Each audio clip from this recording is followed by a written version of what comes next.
Russia's current production reached new post-Soviet record this month. Is that correct?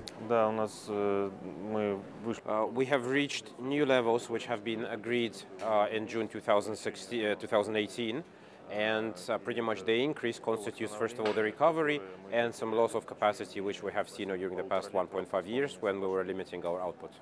So de facto, this means you've rolled back all your cuts and added more production. Are your partners okay with this?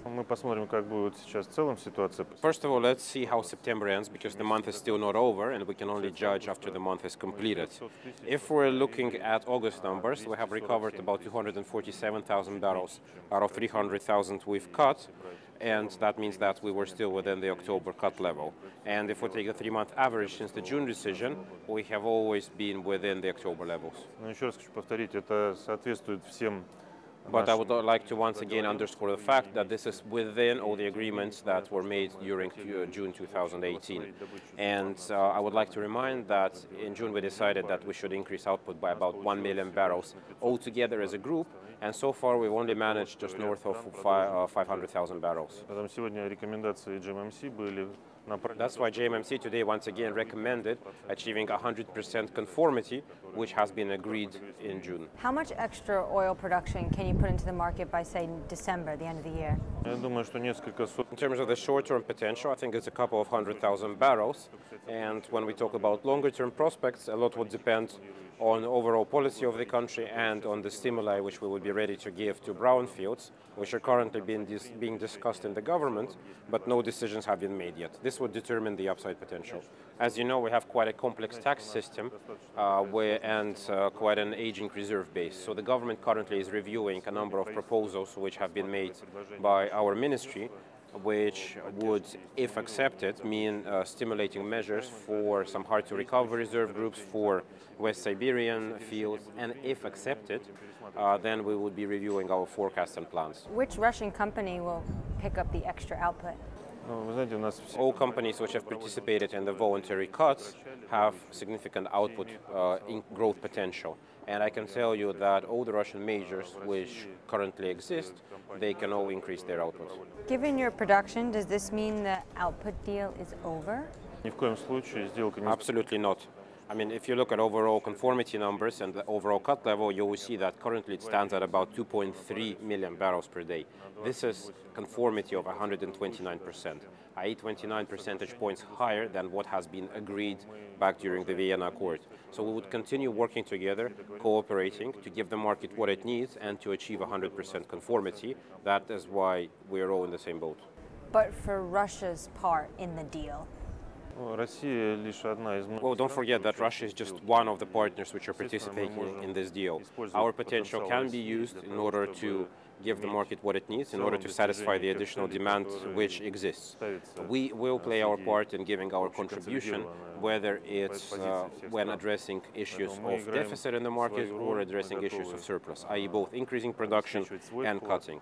Did you discuss the fourth quarter supply and demand issues, specifically how you and your partners will make up for the loss of Iranian exports? Of course, we have looked into various scenarios and we have analyzed various possible outcomes and supply and demand scenarios in the fourth quarter. And I can say that there is still a lot of uncertainty, including on the topic of Iran's output. And because we currently don't know many variables, how they will materialize. Today at the meeting, our Iranian colleagues have stated that they plan to preserve their production roughly around current levels because, well, first of all, I mean, they have significantly increased their domestic refining, and this would contribute to it. And we still don't know many factors which would be affecting it, including the behavior of the key consumers, whether they will comply with sanctions or not. That is why we would continue to analyze. And in order to continue our hands-on approach, we plan to hold the next JMMC on the sidelines of the ADIPEC conference in Abu Dhabi on the 11th of November, specifically to be able to address various issues which could come up during that period. South Korea has already stopped buying. The U.S. says they're going to give 0 waivers. Zanganeh told me himself he doesn't expect a single waiver. So who has the capacity to fill the gap, and how much will they pump? I don't think I can speak for other countries currently. They make their own decisions, and these decisions will be made by the leaderships of the countries, by companies which work there, and we'll only know them once they are made. That is why we need to continue monitoring, we need to continue analyzing, and we need to basically control the situation and give the market whatever oil it needs in order to keep it in the stable shape which we have through joint effort achieved at this moment in time. Did anyone agree to a specific hike? Today, you mean? Today, yeah, at the gym. A lot of countries have spoken about their potential capacity, which they have, but nobody has stated exact figures because you cannot currently say the exact figure because, as we said, we'll continue monitoring and giving the market whatever it needs. And that's why capacity discussions, of course, have been held. Emirates have said their numbers, Saudi Arabia has said it. I just told you Russia's capacity, but not the exact numbers because they would depend on what the market calls for. But the group is over complying by 29%. There just seems that there is more urgency when you need to clear the glut than there is now to get to 100% compliance. So when is everyone going to get urgent about adding more oil to the market? Today I can say that there is no deficit. The market is in a stable form. I mean, you can see that inventories are going both up and down by small amounts. Maybe there's a small deficit, but overall it's in stable shape. But is the price of Brent too high? There are a few factors to consider and assess before making decisions to quickly add or quickly remove barrels. So on one hand, we can see deficit forming up on the market if Venezuela's decline continues, if sanctions against Iran do have a significant impact on output. But on the other hand, don't forget about seasonality and don't forget about seasonal drops in demand, which we see every fall and every winter of the year. That's why a lot of factors, a combination of such, needs to be considered before decisions are made. We are seeing the price rise, though. Brent is just under $80 a barrel. President Trump was tweeting before this meeting that prices are too high. The U.S. is one of the biggest consumers. Is he right? Are prices too high? The price should be acceptable and logical to both consumers and producers. I mean, not just to one of the two parties. If the price is too high, then consumers would start dropping oil as a source of their energy, and that would be negative. That would have a negative impact on producers. The price today includes a lot of geopolitical factors. It includes a lot of uncertainty, including related to Iran, because the market just does not know what to expect, and the United States is partially responsible for this lack of clarity and lack of visibility in the market. Did you get any visibility on Iran when Rick Perry visited you? Well, I can say that we have established a good working relationship with my colleague, Secretary Rick Perry, and we have decided to meet on a regular basis. I mean, I think we'll actually next be meeting in Davos, in Switzerland next year, and we have discussed a lot of topics important to both sides. But at the same time, we have not specifically discussed the topic of Iran or Iranian sanctions. Did you talk about the price of oil being too high, since his boss constantly tweets about it? No, we have not discussed the price. We have discussed mainly the need for boosting our cooperation in the future, possibly, to discuss and consult on the market shape, because both Russia and the United States are energy superpowers, and we need to be aware of the views of each other in regard to the market. Просто министр энергетики не являются теми, кто определяет цены на рынке. And I would like to remind that ministers are not the parties which determine the oil price. The market determines the price, and a lot of factors affect it.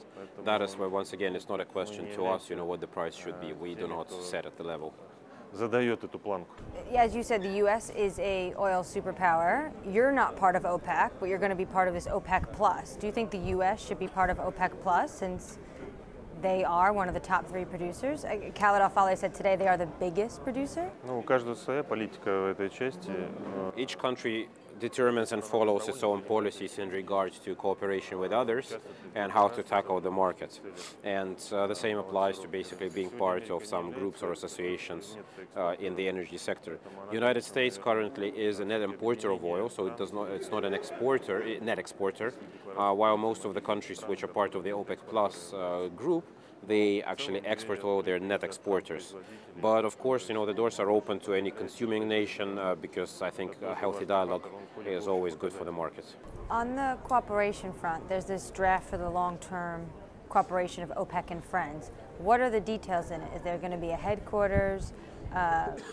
What's the kind of framework it'll go by? На самом деле еще не решено, будет ли какая-то отдельная группа людей. I think it's too early to talk about this. We will still be discussing with our partners, what shape it should take, because you know that any such action means more bureaucracy. It means funding for these procedures, and you can see that today everything is working well without a permanent structure or permanent secretariat. We have drafted a document, a charter for this, which is currently being reviewed by all the member states and all the participating countries. And I hope to be able to give more detail once everybody reviews it and submits their comments in November, December. Basically, I mean, the key principle here would be, once again, further cooperation in terms of assessing the state of the market, in terms of analyzing, predicting, and forecasting various metrics, but of course taking action if the market calls for it. So what happens January 1st, 2019? Тоже было случится то, Well, что и I mean, первый just Нового like года. every year, Будет New Новый Year. год. No, but OPEC Plus lives. С точки зрения December will наверное, show, декабрь покажет, but что I'm всё confident that будет everything хорошо, would be good всё and продолжится. cooperation would continue.